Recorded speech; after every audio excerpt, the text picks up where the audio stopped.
Welcome to the Invite Health podcast, where our degreed healthcare professionals are excited to offer you the most important health and wellness information you need to make informed choices about your health.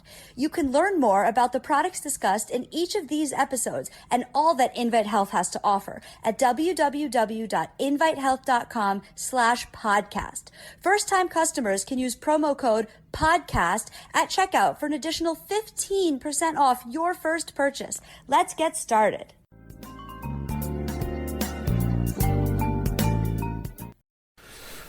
There was a real incident in the Monday Night Football game this week. The safety for the Buffalo Bills, Damar Hamlin, he collapsed on the field. In fact, they had to postpone the rest of the game. What happened, he hit somebody with the ball. I didn't see the game, by the way, but I was busy doing something else that night. He hit somebody with the ball, and he suffered a cardiac arrest following the hit. Now, of course, in an NFL football game on the field, there's excellent medical care. There's doctors, there's physical therapists, chiropractic type people, orthopedists, etc. So he was treated right away, and his heart beating was restored. And they worked on him for over 10 minutes on the field, and then he was taken in an ambulance to a local hospital. The problem is the lion's share of these situations, cardiac arrest, occur outside of a hospital. And most people don't survive that. They wind up where the heart does not restore its normal rhythm, its normal beating pattern, and they die of sudden cardiac death, which is a terribly scaring, frightening term. So can you lower your risk of both, of cardiac arrest and sudden cardiac death? And my answer is yes, to a degree you can. You really can. So all of this and more in my episode, Reducing the Risk of Cardiac Arrest and Sudden Cardiac Death. Hi, my name is Jerry Hickey. I'm a nutritional pharmacist. I'm a licensed pharmacist. I've been doing this forever. I'm also the scientific director over here at Invite Health. And you can find all of our podcast episodes for free, any place you listen to podcasts, basically. Or just go to invitehealth.com/podcast. We have hundreds up there. Dr. Amanda Williams and other people help me do the podcast, carry the load, so we continuously are creating high-quality podcasts that really serve the public, really give good information. If you could leave a review and subscribe, it's helpful. You can also find Invite on Facebook, Twitter, and Instagram at Invite Health. So let's get to this really important information. Now, a cardiac arrest episode is different from a heart attack. A heart attack is technically called a myocardial infarction. And in a heart attack, you suffer damage to the heart or the part of the heart because there's a problem with circulation. It's due to blockage in blood flow. Now, this is usually because there's a blockage in an artery in the heart. The heart generally has 3 arteries. Some people have more. Arteries are usually the biggest blood vessels, but in the heart, they're much smaller. They're more like a sippy straw. Remember when your kids were going to grammar school or nursery school, etc., and you gave them that little box with like apple juice, and they had this little straw that they penetrated. They broke the little thing, and they drank it. Well, the blood vessels in the heart are generally like that. They're small, so it's easy to block them. They wind up with coronary heart disease. They have a buildup of cholesterol in the heart. This plaque in the heart ruptures, and a clot forms on the blood vessel wall, and this obstructs blood flow to the heart. That's a heart attack. And part of the heart dies. Now, many people survive their first heart attack, but if they have additional heart attacks, and don't forget, the biggest risk factor for a heart attack is already having had a heart attack. The damage accrues, and maybe by the 3rd or 4th heart attack, there's not enough heart to go around anymore. So a heart attack is a circulation problem. It's basically a plumbing problem. Cardiac arrest is more an electrical problem. So the electrical wiring of the heart, the impulses to the heart originate in the lungs and then different parts of the heart. And basically what cardiac arrest is a screw up to the heart's electrical system. And the malfunction causes the heart to beat, dramatically. Like there might be many more beats and rapidly and chaotically. And the big issue, the heart stops beating. There's just too much information coming into the heart.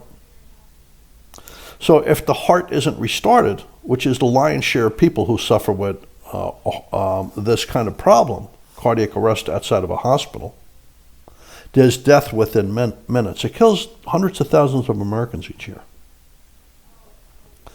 Now, what are some causes? Well, a heart attack can cause cardiac arrest and sudden cardiac death.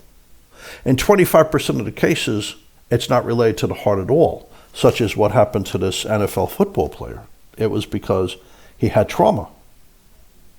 Damar Hamlin, he didn't have heart disease. He ran into someone else and it affected his heart. But I want to stick with the cardiac arrest and the sudden cardiac death that's related to the heart, like blockages in the heart, cardiovascular disease, coronary heart disease, etc.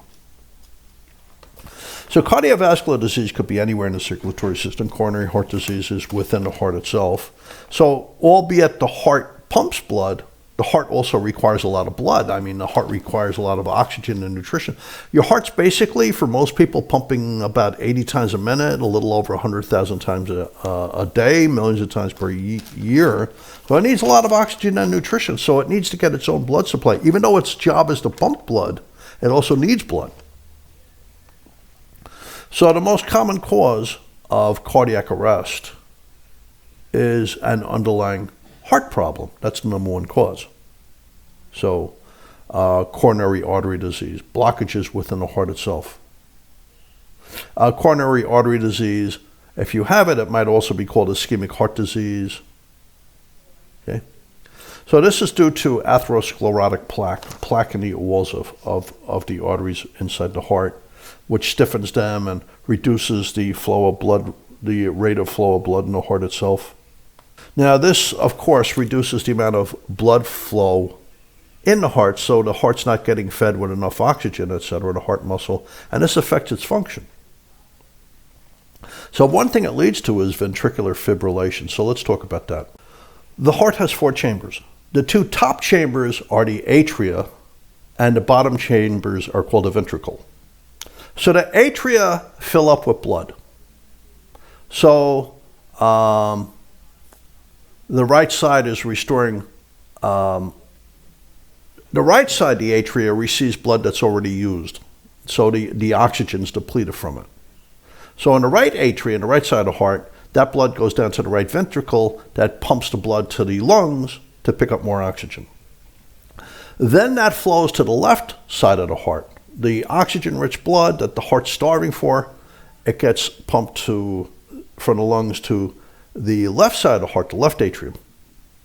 And this in turn sends it to the left ventricle. So it's the left ventricle that pumps oxygen-rich blood to the brain and to your muscles and to your organs and systems, etc. Now, it does this through the biggest artery in the body, the aortic artery, the thoracic and abdominal aortic artery, and then all the other arteries branch off of that and they bring oxygen-rich blood throughout the body. So when you have a problem with the ventricles, you're not, on the right side, you're not pumping enough blood to the lungs, and on the left side, which is really dangerous, you're not pumping blood to the body. You're not pumping blood to the brain and the kidneys and the muscles, etc. Incredibly dangerous situation. So when you have ventricular fibrillation, your lower chamber of the heart, they're quivering. So you could figure it this way. The top chambers of the heart, the atria, fill up with blood, and the bottom chambers, the ventricles, pump the blood.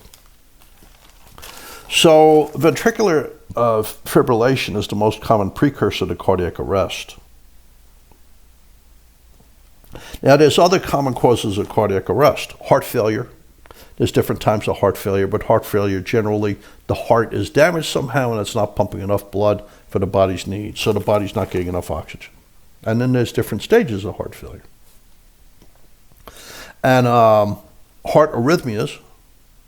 An arrhythmia of the heart just means an irregular heartbeat. Like a common one is atrial fibrillation, where the top chambers of the heart are quivering and they're skipping beats, and there's double beats and triple beats, and they're racing. Maybe they're pumping, 200 times a minute instead of 80 times.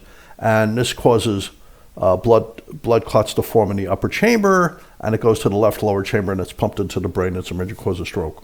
But these arrhythmias can also lead to cardiac arrest. Very low potassium is called hypokalemia. Potassium, along with sodium, chloride, magnesium, calcium, help control the rate of pumping of the heart. At very low potassium, you have all kinds of arrhythmias, so it can lead to cardiac arrest. Excessive exercise. Intense physical activity can cause a cardiac arrest. And also a severe shock, like an electrical shock. Now, the incidence of cardiac arrest is more common in older men. So what's the incidence in the U.S., by the way? There's about 535,000 cases of cardiac arrest annually in the United States alone. So a certain amount of them occur within the hospital. Maybe people are undergoing heart surgery or something. So they're pretty much covered because they're going to take those paddles and bring the heart back, right? But about 326,000 cases of cardiac arrest each year in the United States alone occur outside of the hospital. Now, survival after cardiac arrest outside the hospital is about 8 to 10%. So if 326,000 people have cardiac arrest outside of the hospital, only about 33,000 survive. So there's like 290,000 people, something like that, I didn't do the math, that die from cardiac arrest each year because their heart doesn't restart and they suffer from sudden cardiac death. So what are some of the risk factors? And by the way, 50% of the people who have sudden cardiac arrest, they don't have any warning sign. There's no symptoms. It just happens. And within minutes, they're gone. I've seen this happen to people. I was in Pennsylvania Station going the up escalator. Pennsylvania Station's way below ground, so you have to take the escalator up if you're older. You don't want to run up the stairs. I saw a guy on the other side. His face all of a sudden turned purple. He looked like he went into shock. He keeled over. That was the end of the guy. I mean, that's how quickly it happens. But what are some causes? Aging. Aging increases the risk. Of course it does. Aging is hard on the heart. So you want to take nutrients like ubiquinol and magnesium and eat enough potassium and get your exercise, etc. for your heart. You want to take fish oils. Okay. So aging, because it affects the heart. Smoking. Smoking's a big cause of cardiac arrest and sudden cardiac death and heart failure and heart attacks and strokes. You don't want to smoke. Only about 20% of people who smoke wind up with lung cancer, but they get all these other diseases. High blood pressure, you have to treat your high blood pressure. High cholesterol, you really want to get your cholesterol under control. Being sedentary, a sedentary lifestyle. So you don't want to over-exercise, but you also don't want to be sedentary. Obesity, obesity causes so many terrible things. Diabetes, get your blood sugar under control. And heart muscle diseases like cardiomyopathies, damage to the heart muscle. Now, current smokers who also have heart disease, coronary artery disease, damage to the arteries inside the heart, they have a 200% to 300% higher risk of developing sudden cardiac death. And quitting helps restore your risk of sudden cardiac death back to almost normal. Rather quickly, you really want to quit smoking. It's never too late to quit smoking. So here's the hard fact. This is why you want to hear the rest of this podcast episode. And the 326,000 people in our country every year who suffer with sudden cardiac arrest, only about 10% survive. The other 293,000 perish within minutes. So what are things that help prevent cardiac arrest and sudden cardiac death? Eat healthy. Like a Mediterranean diet. You don't want all that sugar. You don't want the processed foods. Processed foods are dangerous for your health. You don't want too much salt. You want to control your alcohol intake. You want to eat your green leafy vegetables. You want to eat your salads. You want to eat your tomatoes. You want to eat your fresh olives. You want to eat good foods, wholesome, healthy foods. Things like broccoli and broccoli rabe and spinach and asparagus and things like that. You want to eat seeds and nuts. Like every day I eat seeds. I eat nuts like walnuts and pecans and almonds. They're very healthy. You want to exercise, like you want to get 150 minutes a week of good exercise, like riding a bike, taking good walks, lifting weights. You want to stop smoking now. But what about supplements? Supplements help. Fish oils, ubiquinol, that's the active version of coenzyme Q10, folate. I'll go into these a little bit. Magnesium, zinc, a multivitamin. They really matter. They really matter. They really make a difference. So let's look at fish oils. That's probably the number one nutrient for preventing sudden cardiac death. There's been many meta-analysis where they look at many studies. There's many meta-analysis, like 20 of them, where they take a group of studies. Now, this gives you a lot more people. It gives you all these different researchers and all these different academic research institutions. And they pick out the best, juiciest studies, the ones that really matter. And a whole bunch of these meta-analysis. A meta-analysis, when performed properly, shows that something works or it doesn't. A whole bunch of meta-analysis show that fish oils, they lower the risk of cardiac arrest and sudden cardiac death. Possibly some studies show 30, 40, 50% decrease. It really matters. Make sure you get a nice, fresh, clean fish oil. Fish is a fat. These are fats, and fats can go rancid. So if you open a bottle of fish oils and it smells rancid, you want to return it to a store. You want fresh fish oils. But even though I eat fish, and I eat good quality fish, I still take fish oil capsules and krill every day, because not only are they important for reducing your risk of sudden cardiac death and cardiac arrest, but they also are really important for vision, and they're super important for your memory. So there's no reason not to take a good quality fish oil every day.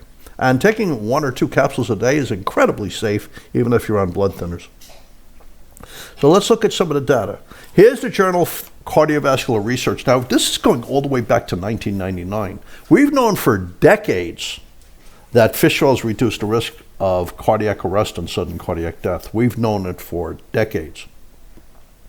So in the Journal of Pharmacological Research, which is like a pharmacy journal, we take years of pharmacology, looking at fish, getting 200 milligrams a day of DHA. So let's talk about that. Fish oils, they generally look at 2 of the fats. They look at EPA and DHA. DHA might be more important for your vision and memory, where EPA might be the one that's more important for the heart, but they're both important.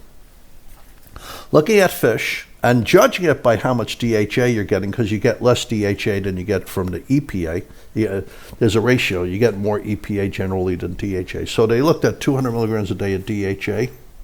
Reduced the risk of dying after a heart attack by 50%. There was a very strong correlation with fish oils and a reduction of dying after a heart attack. Well, that's pretty good, because they reduce damage to the heart after a heart attack. A lot of damage from a heart attack happens when circulation is restored, like those seconds after a heart attack. Fish oils reduce the risk of thrombosis, but you need a lot of fish oils to reduce the risk of thrombosis. That's a blood clot. Fish oils reduce triglycerides. I've done podcasts on that. Triglycerides are these kind of greasy fats. They're different than cholesterol. They can invade the heart, the kidneys, the liver, and the brain. Well, they're not good for the brain, but they lead to strokes and heart disease. And statins don't reduce triglycerides. Fish oils do. And fish oils reduce the risk of developing a cardiac arrhythmia, which is fantastic, because cardiac arrhythmias are the most common cause of cardiac arrest and sudden cardiac death.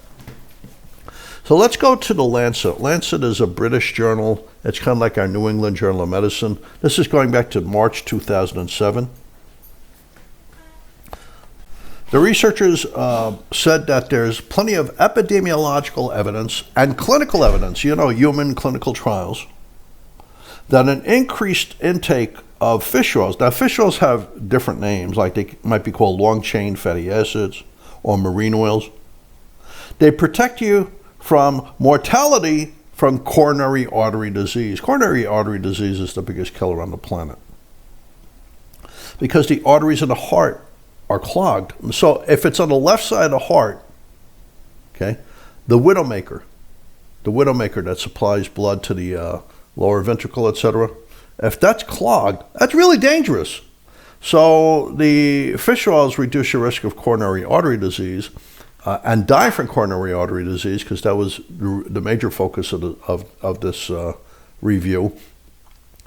Because coronary artery disease leads to strokes, heart attacks, sudden cardiac death, cardiac arrest, all these different horrible things.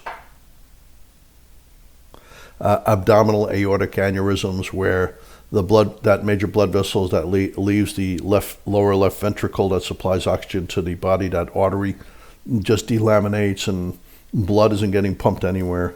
I mean, it's just terrible things. So here's Kobe University, which is interesting because a lot of people go out and eat Kobe beef, but Kobe University does a lot of research on heart disease.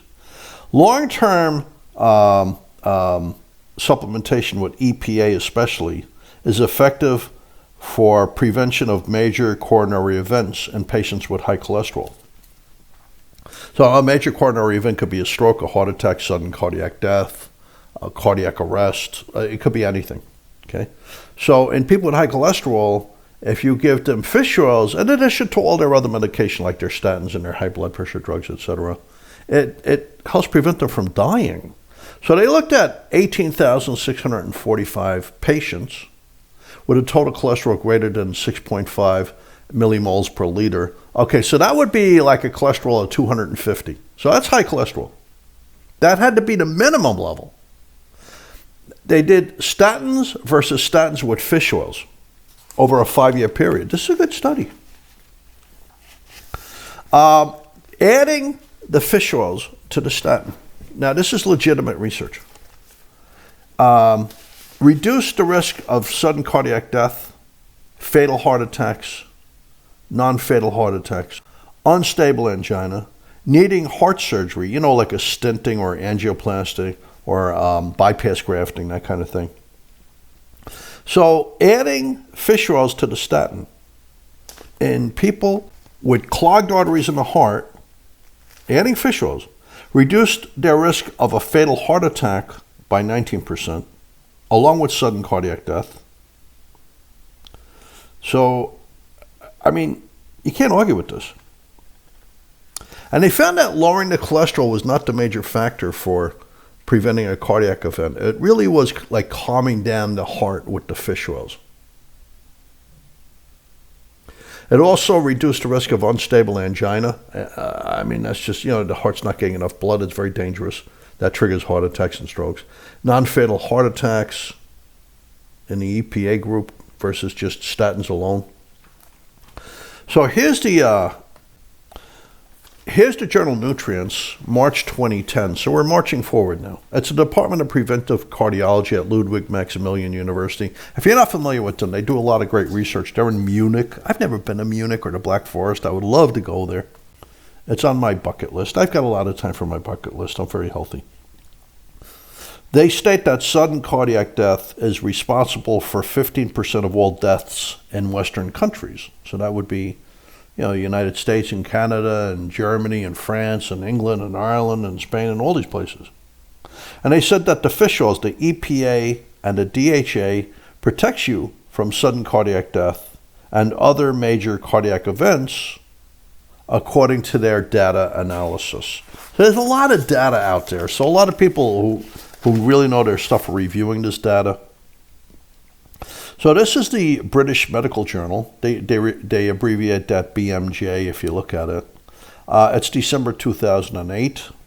It's 12 studies of over 32,000 participants. Fish oils reduce the risk of sudden cardiac death. Now, this is 12 studies, over 32,000 patients. So they're patients, they're not your general public. So they're people that already have issues with their heart. It reduced the risk of sudden cardiac death up to 48%. And reduced the risk of dying from other heart-related causes by up to 31%. So there's real value with a fish oil. Not to mention, like I said before, fish oils are very important for brain health and memory. And let me tell you something. There's certain nutrients that we absorb less of as we age, like lutein for vision and memory, like zinc for 6,000 things. We absorb less from our food with age. One of the things that declines in the brain and the eyes and the heart, etc., with age is fish oils. You actually need more as you grow older. Not to mention that a lot of people with heart disease are on statin drugs. When you're on statin drugs, you actually need more fish oils because statin drugs decrease the level of certain heart-related nutrients in the body. That's just how one of the things they do. That's one of their bad side activities. They're reducing the level of ubiquinol, which is the active version of coenzyme Q10. They reduce the level of lutein. They're reducing the level of ubiquinol. When you're on, and they reduce the level of fish oils. When you're on a statin, you have to make up for these things. You need more fish oils. That's why sometimes when they study fish oils with statins, they don't get good results because they don't realize the statins further lower the fish oils. You actually need more. Plus, just the act of aging reduces the amount of fish oils in the body. So on this, reviewing 21 studies in a British medical journal of over 32,000 people, fish oils reduce the incidence of sudden cardiac death up to 48% and reduce the risk of dying from other heart-related events by up to 31%. Now, we do know that statin drugs do reduce your risk of dying after a heart attack. We know that. Statin drugs, ACE inhibitors reduce your risk of dying after a heart attack. So that's post-infarct. Aspirin reduces your risk of dying after a heart attack, but so do fish oils. So they're all important. So this is the Mayo Clinic proceedings, December 2019. Okay, so it's very recent.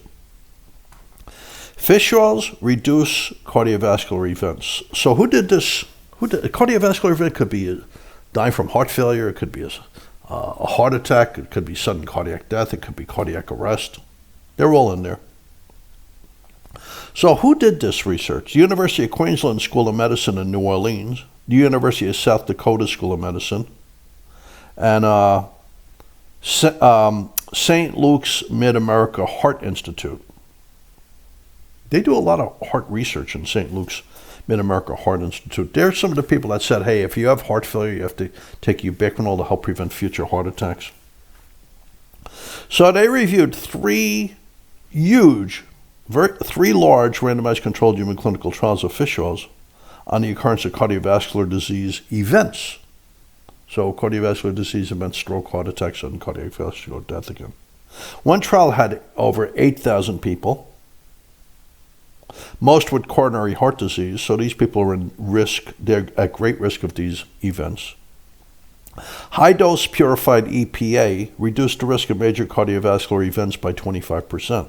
Yeah, but that's like prescription fish oils. I'm not taking that.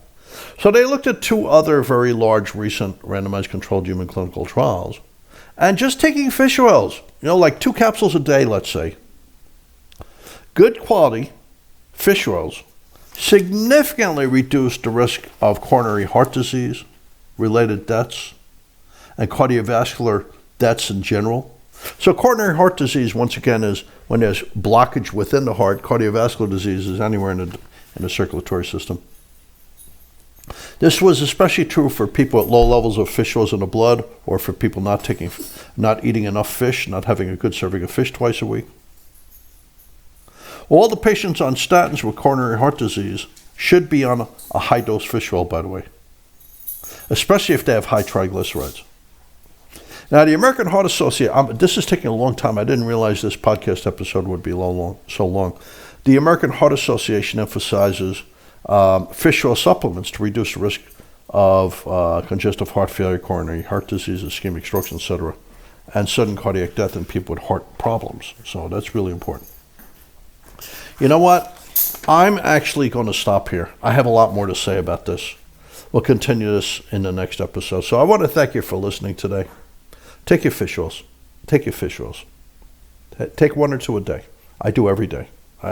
It's one of those things that keeps you alive. That, ubiquinol, and a multivitamin.